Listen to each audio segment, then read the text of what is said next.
Now the second move of that triple threat situation is called a crossover. And the crossover is strictly just a change of direction. And let me show you exactly the way it should be done.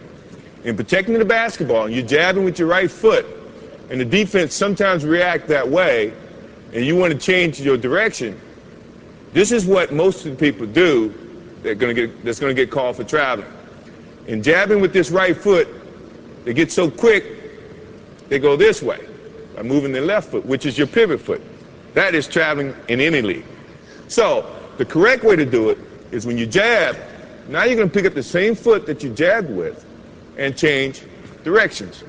And in putting the ball down, good defensive players, if you put the ball out here, have long enough arms. Scottie Pippen, for one, can slap it.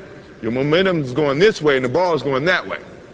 Good way to correct that is when you jab, now you change.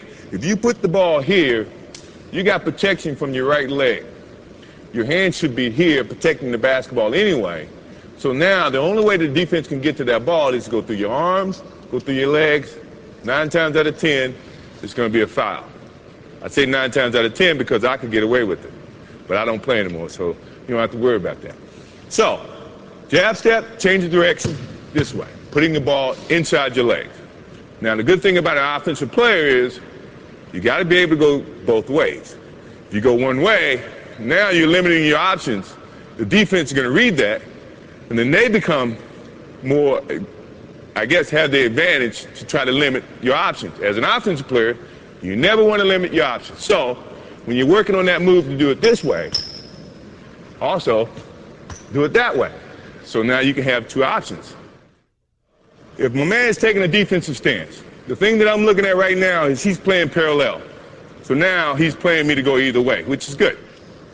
Which it also, to me, means all I have to do is give him a nice little fake this way. He's going to think and feel that that's the way I'm going. My change of direction is a little bit better to use when you see a guy with the parallel stance. Mainly because he doesn't know where you're going. So now you have so many options, you just try to use as many options as you can. Now if he had his right foot forward, that to me is saying, now he wants you to go this way. The last thing I want to do is go where the defense wants me to go. I want to go opposite. So this is when now he takes his step that way. To change of direction means he's got to pick up this foot and open, then slide to keep up to you as an offensive player.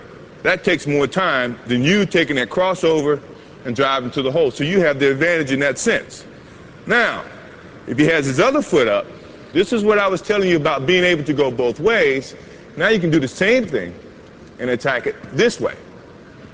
You see what I mean? So now he can't limit your options. So you should look, before you take your stance, look how the defense is playing you, and then decide which is your pivot foot, your right foot or your left foot, and then attack.